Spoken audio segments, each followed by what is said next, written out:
En 1940, Hitler, contrairement à nombre de ses généraux, pense avoir déjà gagné la guerre. Et pourtant, 5 ans plus tard, le Troisième Reich sombre à tout jamais. Pas seulement à cause des Alliés, mais également à la suite d'une série d'erreurs militaires et économiques qui vont peu à peu rendre la victoire impossible. Car parfois dans une guerre, le pire ennemi n'est pas en face, c'est tout simplement celui qui est aux commandes. Une victoire qui aveugle. En 1940, tout semble fonctionner pour l'Allemagne, et même au-delà de toute attente.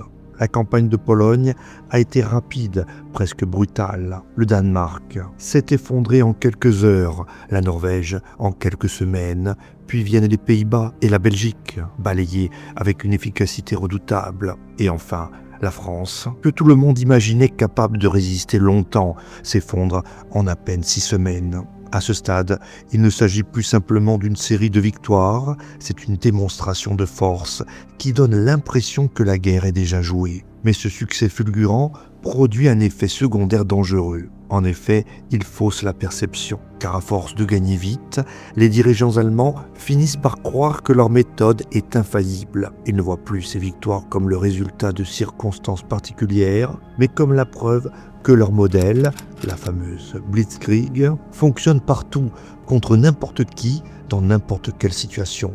Or, c'est précisément là que se glisse l'erreur, parce que ce modèle repose sur des conditions très spécifiques, comme par exemple des campagnes courtes, des lignes d'approvisionnement maîtrisées et surtout des adversaires qui cèdent rapidement. Tant que ces conditions sont réunies, tout fonctionne, mais dès qu'elles disparaissent, la mécanique commence à se gripper. Et à partir de l'été 1940, ces conditions disparaissent. Il ne reste plus qu'un adversaire, le Royaume-Uni. Et contrairement aux pays continentaux, le Royaume-Uni ne peut pas être envahi simplement en avançant des divisions blindées. C'est une île, protégée par la mer, soutenue par une flotte puissante, capable d'absorber les chocs et de continuer à se battre. Autrement dit, la guerre change de nature. Mais au lieu de s'adapter à cette nouvelle réalité, l'Allemagne va continuer à raisonner comme si rien n'avait changé. La bataille d'Angleterre. Pour envahir le Royaume-Uni, une chose est absolument indispensable, le contrôle du ciel. Sans supériorité aérienne, aucune armée ne peut traverser la Manche sans être détruite avant même d'avoir posé le pied sur le sol britannique. C'est pour cette raison que dès l'été 1940, l'objectif devient clair, détruire la Royal Air Force. Sur le papier, l'Allemagne a des atouts. Son aviation est expérimentée, ses pilotes sont aguerris et ses succès précédents lui donnent une confiance immense. Tout semble indiquer que la RAF finira par céder comme les autres avant elle. Mais très vite, un problème apparaît. Pas un problème de matériel, ni même un problème de courage. C'est en fait un problème de compréhension.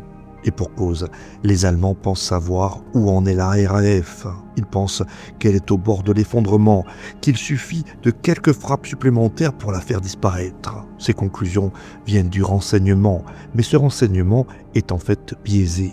Certains officiers, comme Joseph Schmid, transmettent à leur hiérarchie des analyses qui confirment ce que celle-ci veut entendre. Et ce que la hiérarchie veut entendre, c'est que la RAF est à bout, la population britannique sur le point de céder et la victoire imminente. En réalité, rien de tout cela n'est vrai. Mais comme ces informations confortent les attentes, elles ne sont pas remises en question. Et c'est ainsi que se met en place un mécanisme classique mais redoutable. Plus la réalité contredit les prévisions, plus on intensifie l'effort au lieu de revoir l'analyse. Les raids se multiplient, les pertes augmentent, mais la conclusion reste la même, encore un effort et ils céderont. Sauf que pendant ce temps, la RAF ne s'effondre pas. Au contraire, elle résiste, s'adapte et surtout, elle bénéficie d'un avantage que les Allemands n'ont jamais vraiment compris. Car la défense britannique ne repose pas uniquement sur ses avions, elle repose en fait sur un système intégré qui combine radar, observateurs au sol et réseau de communication centralisé. Tout cela permettant de détecter les attaques, de les suivre et d'envoyer les chasseurs exactement au bon endroit, au bon moment. Ce système transforme complètement la manière de défendre un territoire.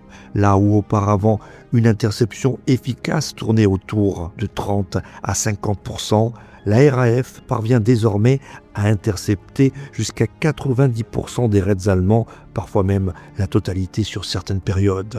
Les Allemands savent que ce système existe, mais ils n'en mesurent jamais réellement l'efficacité. Ils bombardent parfois des stations radars, sans insister, sans coordination, sans comprendre que c'est là que se joue une partie essentielle de la bataille. Et pendant ce temps, les Britanniques réparent, adaptent et maintiennent leur réseau en fonctionnement presque en continu. Ainsi, les Allemands attaquent sans relâche, mais ils attaquent un système qu'ils n'ont jamais réussi à désorganiser. Une première humiliation. À ce stade, malgré quelques erreurs d'analyse, les Allemands ne sont pas encore en échec. La Royal Air Force est sous pression, ses aérodromes sont régulièrement touchés, ses infrastructures fragilisées et ses pilotes doivent enchaîner les sorties à un rythme extrêmement soutenu. La situation est donc tendue et même si la RAF tient, elle est clairement mise à l'épreuve. Autrement dit, la stratégie allemande, en l'occurrence celle de frapper les bases aériennes pour désorganiser le système, commence malgré tout à produire des effets. Et c'est précisément à ce moment-là que tout bascule. Dès septembre 1940, les Allemands changent de priorité. Les attaques contre les aérodromes deviennent moins fréquentes, puis passent progressivement au second plan. En effet, à partir du 7 septembre, l'effort se concentre désormais sur les villes, et en particulier sur Londres, qui est frappée massivement. En apparence, ce changement peut sembler cohérent. Frapper la capitale, toucher la population, désorganiser le pays, tout cela peut sembler être une manière de faire pression sur le Royaume-Uni.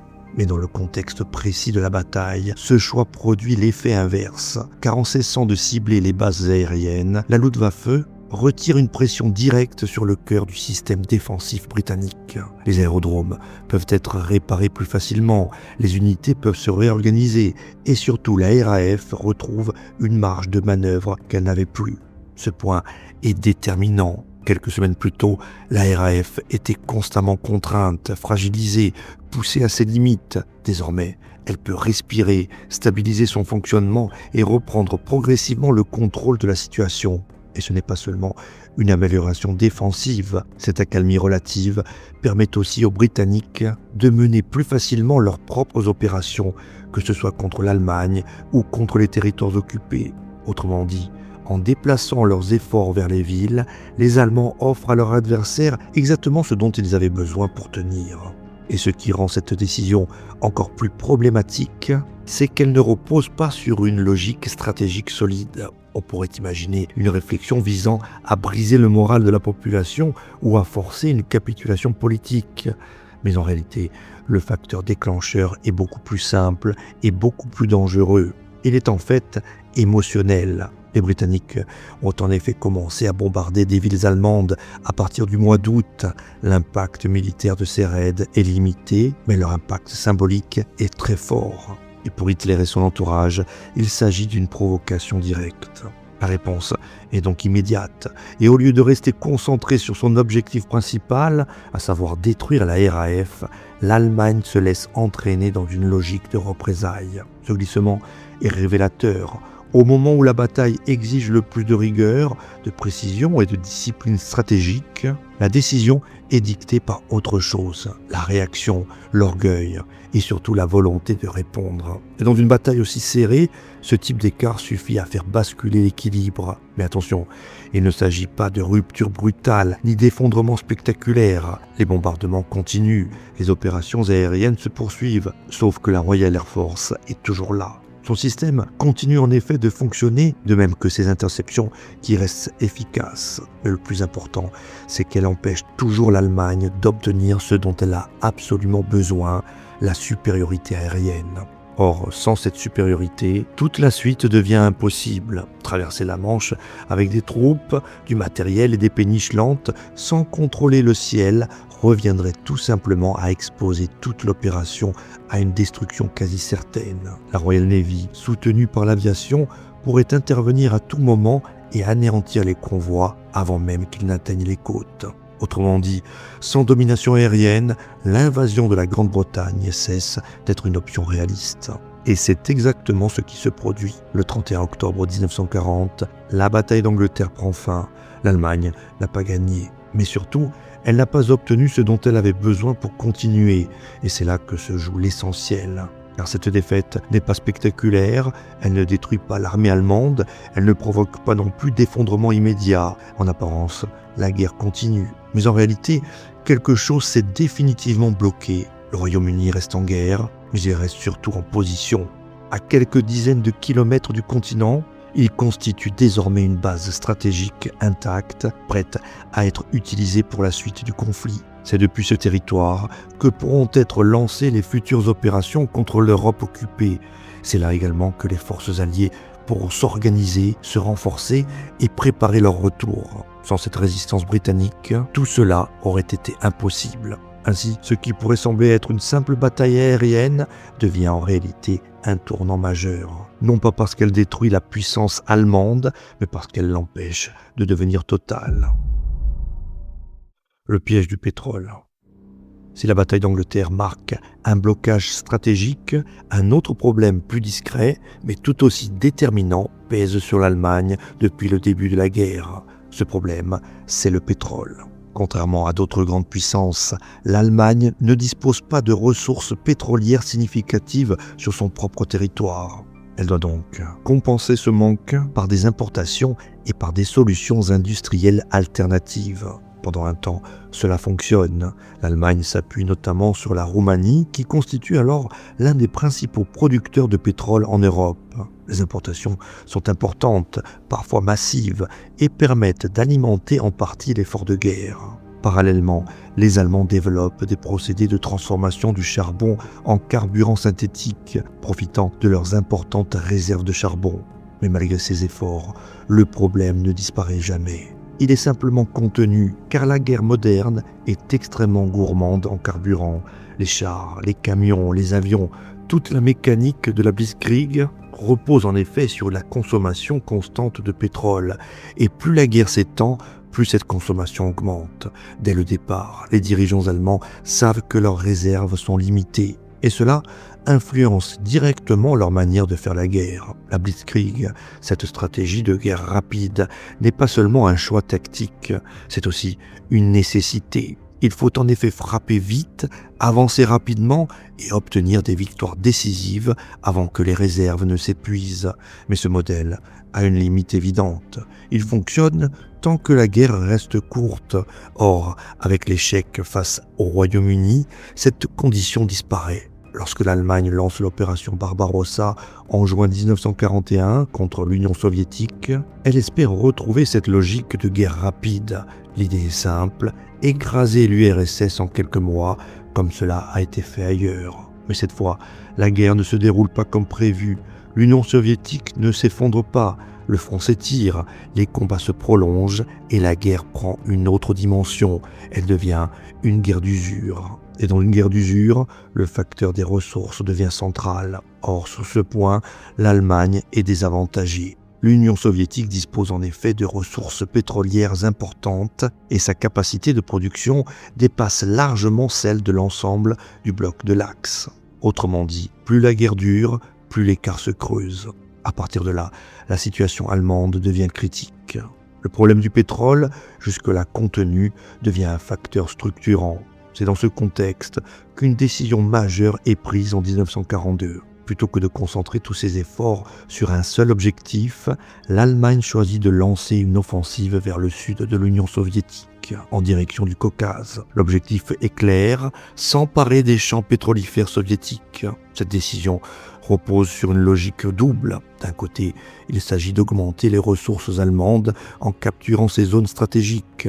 De l'autre, il s'agit de priver l'Union soviétique d'une partie essentielle de son approvisionnement. Sur le papier, l'idée est cohérente, mais dans son exécution, elle va révéler de nouvelles limites. Au départ, l'offensive progresse rapidement. Les forces allemandes avancent profondément en territoire soviétique, parcourant des centaines de kilomètres. Certaines zones sont capturées, notamment autour de Maïkop, avec ses installations pétrolières. Cependant, l'objectif principal restait les champs pétrolifères de Bakou. Ceux-ci ne seront jamais atteints. Autre problème immédiat lié à cette avancée, celui des lignes d'approvisionnement qui s'étirent. Et plus elles s'étirent, plus elles deviennent difficiles à maintenir, car avancer de plusieurs centaines de kilomètres ne signifie pas seulement gagner du terrain. Cela signifie aussi transporter du carburant sur des distances de plus en plus longues, maintenir les routes ouvertes, protéger les convois, mais également coordonner des unités dispersées sur un front immense. Et sur ce point, l'armée allemande atteint ses limites. La situation se complique encore davantage avec une autre décision prise en parallèle. Au même moment, une autre partie des forces allemandes est engagée dans une offensive vers Stalingrad. Autrement dit, l'effort est divisé. Au lieu de concentrer les ressources sur un seul objectif, l'Allemagne tente de mener 2 opérations majeures simultanément sur des axes différents avec des besoins logistiques considérables. Résultat, les moyens sont dispersés. Et cette dispersion fragilise l'ensemble. À cela s'ajoute un facteur souvent sous-estimé mais déterminant. Les soviétiques appliquent une stratégie de terre brûlée. En se retirant, ils détruisent ainsi les infrastructures, incendient les installations pétrolières et rendent les ressources inutilisables. Lorsque les Allemands arrivent, ils ne trouvent pas des installations prêtes à être exploitées, mais des structures détruites, inutilisables à court terme. Ainsi, même lorsque les objectifs sont atteints sur le terrain, ils ne produisent pas les effets attendus. Progressivement, la situation se dégrade. Les troupes allemandes avancées sont épuisées, mal ravitaillées et de plus en plus dépendantes de moyens improvisés. Dans certains cas, les transports se font avec des chevaux, faute de carburant suffisant pour les véhicules. Le paradoxe devient évident. Une offensive lancée pour résoudre un problème de pétrole finit par être elle-même limitée par ce manque de pétrole. En août 1942, l'échec devient visible. L'avancée s'arrête, les positions doivent être consolidées et l'ordre est donné de passer sur la défensive dans certaines zones. Mais là encore, cette décision a un coût, car tenir ces territoires nécessite des hommes, du matériel et des ressources supplémentaires, au moment même où celles-ci deviennent plus rares. Au final, cette opération se solde par un échec majeur, les objectifs initiaux ne sont pas atteints, les ressources attendues ne sont pas obtenues et les pertes sont considérables tant pour l'Allemagne que pour ses alliés. Mais au-delà des chiffres, c'est surtout la logique globale qui est révélatrice. Au lieu de résoudre le problème du pétrole, cette offensive l'a aggravé. Et dans une guerre devenue longue, ce type d'erreur pèse de plus en plus lourd. L'erreur idéologique. Au moment où l'Allemagne s'enfonce dans l'Union soviétique, elle ne fait pas face uniquement à une armée. Elle entre dans un territoire immense, peuplé de millions de personnes, dont une partie importante ne soutient pas le régime soviétique. C'est un point essentiel et souvent sous-estimé, car l'Union soviétique de Staline est loin de faire l'unanimité. Depuis des années, le pays a été marqué par des purges, des déportations massives, la collectivisation forcée et une répression constante. Dans certaines régions comme l'Ukraine, ces politiques ont provoqué des catastrophes humaines majeures, notamment la grande famine du début des années 1930 qui a laissé une trace profonde. Autrement dit, lorsque les troupes allemandes avancent en 1941, elles ne pénètrent pas dans un territoire entièrement hostile. Dans certaines régions, notamment en Ukraine ou dans les pays baltes, elles sont même accueillies avec une forme d'espoir. Et pour cause, pour une partie de la population, l'arrivée des Allemands peut être perçue comme la fin d'un régime oppressif. Certains voient en eux des libérateurs potentiels, ou du moins une alternative à ceux qu'ils connaissent. Ce contexte crée une opportunité stratégique considérable, car dans une guerre de cette ampleur, le soutien des populations locales peut faire une différence majeure. Il peut en effet fournir de la main-d'œuvre, des renseignements, des auxiliaires, voire des soldats. Il peut également faciliter l'occupation, stabiliser les arrières et réduire la pression sur les forces combattantes. Et de fait, au début, une partie de cette population s'engage. En effet, des centaines de milliers de personnes rejoignent les forces allemandes sous différentes formes. Des unités auxiliaires sont constituées, des volontaires s'enrôlent et un potentiel humain important semble disponible. Mais cette dynamique ne dure pas, parce que très rapidement, la réalité de l'occupation allemande apparaît. Car pour le régime nazi, ces populations ne sont pas des alliés. Elles sont considérées comme inférieures. L'idéologie raciale du régime ne laisse pas de place à une collaboration équilibrée. Les territoires de l'Est ne sont pas vus comme des espaces à libérer ou à stabiliser, mais comme des zones à exploiter, à coloniser et à transformer. Cela se traduit concrètement par des politiques de violence, d'exploitation et de répression. Les populations sont soumises, utilisées comme main-d'œuvre, déplacées et dans de nombreux cas victimes de massacres.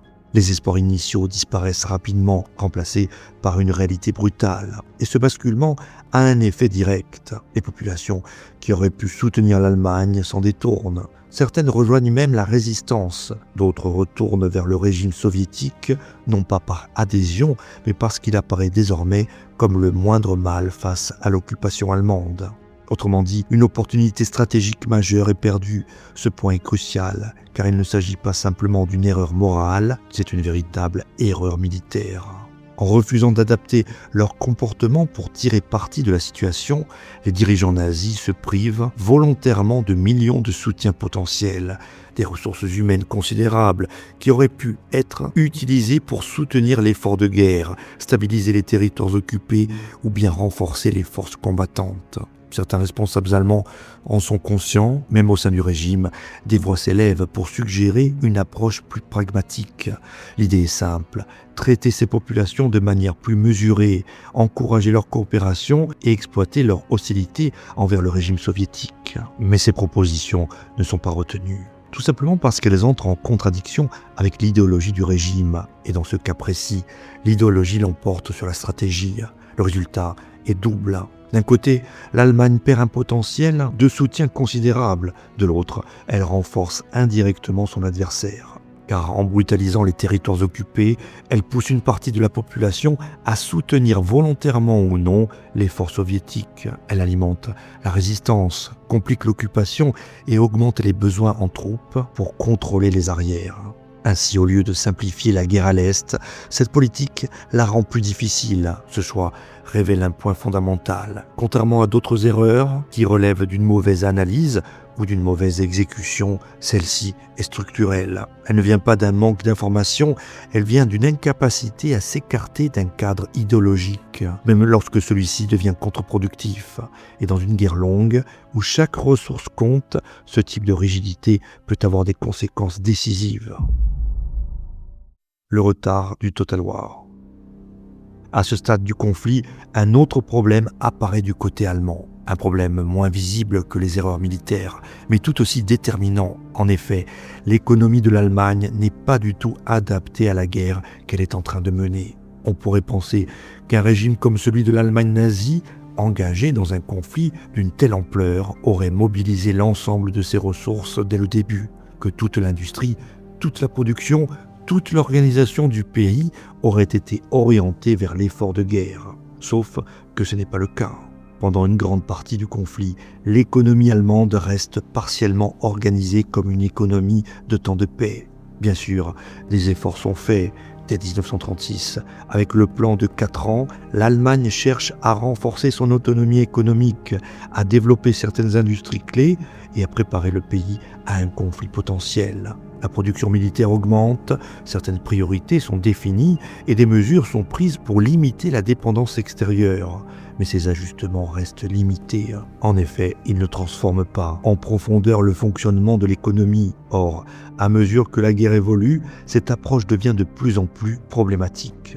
Tant que les campagnes sont rapides, tant que les victoires s'enchaînent, cette organisation peut suffire. Et pour cause, les ressources capturées compensent en partie les besoins et la pression reste relativement contenue. Mais lorsque la guerre devient longue, lorsque les fronts se multiplient et que les pertes augmentent, cette structure montre ses limites. La production ne suit pas toujours les besoins, les ressources sont mal réparties et surtout l'ensemble du système manque de coordination. Ce décalage s'explique en partie par une mauvaise perception de la situation. Même après l'échec de l'offensive rapide contre l'Union soviétique, et malgré les combats de plus en plus coûteux, une partie des dirigeants nazis continue de penser que la victoire reste proche. Les succès passés entretiennent une forme de confiance excessive qui retarde la prise de décisions plus radicales. Autrement dit, l'Allemagne agit comme si la guerre pouvait encore être gagnée rapidement alors même que les conditions ont changé. Certains responsables commencent pourtant à percevoir le problème. À partir de 1942, des figures comme Joseph Goebbels ou Albert Speer plaident pour une mobilisation plus complète de l'économie. Ils défendent l'idée d'une guerre totale dans laquelle toutes les ressources du pays seraient entièrement orientées vers l'effort militaire. Mais ces propositions ne sont pas immédiatement suivies des faits. Les décisions tardent et les discussions s'enchaînent. Et pendant ce temps, la situation continue de se dégrader. Ce n'est qu'en 1943 que l'idée de Total War est réellement mise en avant de manière publique, notamment à travers le célèbre discours de Goebbels. Mais même à ce moment-là, la mise en œuvre reste partielle, hésitante et freinée par des structures administratives complexes.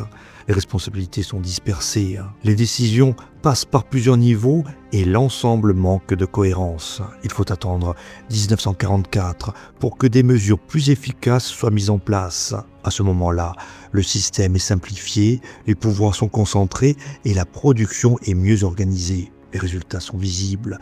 Malgré les bombardements alliés et les pertes territoriales, certaines productions militaires augmentent de manière significative. Mais ce succès arrive tard, beaucoup trop tard. Car entre-temps, la situation stratégique de l'Allemagne s'est profondément dégradée. Les fronts sont sous pression, les ressources diminuent et les adversaires, eux, ont déjà adopté depuis longtemps une logique de mobilisation totale. Ainsi, cette erreur ne réside pas dans l'absence de capacité industrielle, elle réside dans le retard à utiliser pleinement cette capacité. L'Allemagne disposait des moyens pour produire davantage, pour mieux organiser son économie et pour soutenir plus efficacement son effort de guerre. Mais en tardant à adapter son système à la réalité du conflit, elle a perdu un temps précieux. Et dans une guerre d'usure, le temps est une ressource comme une autre. Voilà, avant de se quitter, une dernière anecdote. Vers la fin de la guerre, certains projets d'assassinat sont envisagés côté britannique, notamment une opération connue sous le nom d'Opération Foxley, qui visait à abattre Hitler lors de ses déplacements. Le plan est étudié sérieusement, mais il n'est jamais exécuté. Pourquoi ? Eh bien tout simplement parce qu'à ce moment précis, une partie des responsables alliés considère que Hitler est devenu un atout involontaire. Non pas parce qu'il est faible, mais parce que ses décisions stratégiques sont de plus en plus irrationnelles. Il refuse en effet les replis tactiques, il disperse ses forces et il privilégie des objectifs idéologiques au détriment des réalités militaires. Et surtout en restant au pouvoir, il continue à orienter l'effort de guerre allemand dans une direction défavorable. Autrement dit, le remplacer pourrait être dangereux. Un dirigeant plus pragmatique, plus lucide, aurait peut-être corrigé certaines erreurs, réorganisé les priorités et prolongé la guerre.